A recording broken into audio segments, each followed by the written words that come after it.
Breaking news చూస్తున్నాం. AP హోంమంత్రి అనితపై మాజీ మంత్రి అమర్నాథ్ చేసిన వ్యాఖ్యలను మహిళా కమిషన్ సుమోటోగా స్వీకరించి విచారణకు హాజరు కావాలని ఆదేశించింది.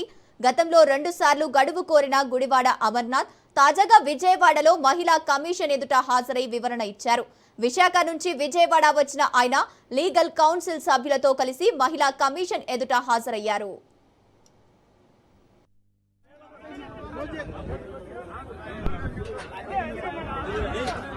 మేము ఖచ్చితంగా అలో చేస్తాం. చైర్పర్సన్ గారు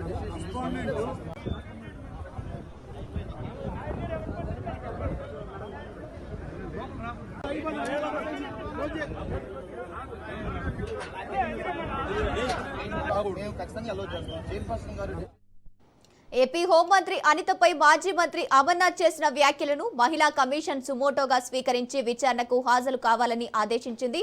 రైట్, ఇదే అంశానికి సంబంధించి పూర్తి డీటెయిల్స్ మా ప్రతినిధి రమేష్ అందిస్తారు. రమేష్, చెప్పండి, గుడివాడ అమర్నాథ్ మహిళా కమిషన్ ఎదుట హాజరైనట్టు తెలుస్తోంది. దీనికి సంబంధించిన అప్డేట్స్ ఏంటి? గంగోత్రి మాజీ మంత్రి గుడివాడ అమర్నాథ్ హోంమంత్రి అనితను ఉద్దేశించి మేకప్ మంత్రి అంటూ చేసినటువంటి వ్యాఖ్యలు గతంలో రాజకీయ దుమారాన్ని లేఖన సంగతి తెలిసింది. తాజాగా ఈ ఘటనకు సంబంధించి ఈ మాజీ మంత్రి గుడివాడ అమర్నాథ్ చేసినటువంటి కామెంట్స్ ను మహిళా కమిషన్ సుమోటోగా స్వీకరించింది. హోంమంత్రిపై చేసినటువంటి వ్యాఖ్యలు ఏవైతే ఉన్నాయో అవి మహిళలను అవమానపరిచేలాగా పెద్ద ఎత్తున విమర్శిస్తున్నటువంటి నేపథ్యంలో గుడివాడ అమర్నాథ్ వివరణ కోరేందుకు మహిళా కమిషన్ ఆఫీస్కు రావాలంటూ గతంలోనే ఆదేశించింది. అందులో భాగంగా కొద్దిసేపటి క్రితం గుడివాడ అమర్నాథ్ మహిళా కమిషన్ కార్యాలయానికి చేరుకున్నారు.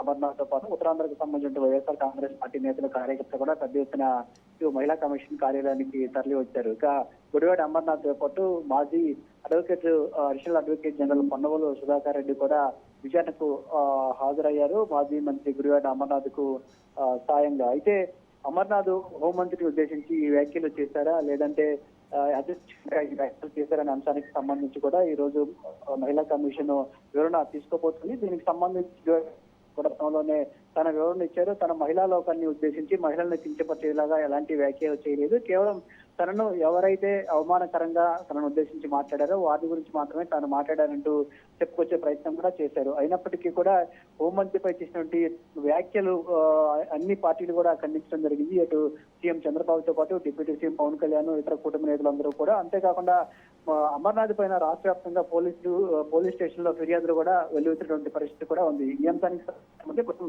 విచారణ జరుగుతుంది. ఇక విచారణ సందర్భంగా గుడివాడ అమర్నాథ్ మహిళా కమిషన్ కు ఎలాంటి వాంగ్మూలం, ఎలాంటి వివరణ ఇవ్వబోతున్నారు అనేది కూడా చూడాల్సి ఉంటుంది. ఎందుకంటే ఆయన గతంలో చెప్పారు తాను మహిళలను ఉద్దేశించి వ్యాఖ్యలు చేయలేదు, కేవలం తనను విమర్శించిన వారికి రాజకీయంగా కౌంటర్ ఇచ్చేందుకు మాత్రమే అలాంటి వ్యాఖ్యలు చేశారని చెప్పారు. ఇప్పుడు కూడా అదే అంశాన్ని చెప్తారా లేదంటే ఇంకేమైనా కొత్తగా చెప్పబోతున్నారా అనేది చూడాల్సి ఉంటుంది. అదే సందర్భంలో మహిళా కమిషన్ కూడా గుడివాడ అమర్నాథ్ ఇచ్చే వివరణకు సంతృప్తి చెందుతుందా లేదంటే మరోసారి విచారణకు రావాలని ఆదేశిస్తుందా అనేది కూడా ఆసక్తిగా మారింది. మొత్తంగా అయితే వైఎస్ఆర్ కాంగ్రెస్ పార్టీ అధికారంలోకి వచ్చిన తర్వాత మాజీ మంత్రులకు సంబంధించి ఇప్పటి వరకు చాలా మంది పైన పోలీసు కేసులు కూడా నమోదయ్యాయి. కానీ మహిళా కమిషన్ కార్యాలయం ముందు మాత్రం మొదటిసారిగా మాజీ మంత్రి గుడివాడ అమర్నాథ్ హాజరయ్యారు. ఆయనకు మద్దతుగా వైఎస్ఆర్ కాంగ్రెస్ పార్టీకి సంబంధించిన మహిళా నేతలు, ఎమ్మెల్సీలు, ఎంపీలు కూడా హాజరయ్యారు. అదేవిధంగా వైఎస్ఆర్ కాంగ్రెస్ పార్టీకి సంబంధించిన కార్యకర్తలు కూడా పెద్ద ఎత్తున ఇక్కడికైతే తరలి వచ్చారు. ఇక మహిళా కమిషన్ కార్యాలయం దగ్గర పోలీసులు కూడా పూర్తి స్థాయిలో కట్టుదిట్టమైన భద్రతా ఏర్పాట్లు చేశారు. ఇక్కడ కొంత అల్లరి జరిగే అవకాశం ఉంది, గొడవ జరిగే అవకాశం ఉందని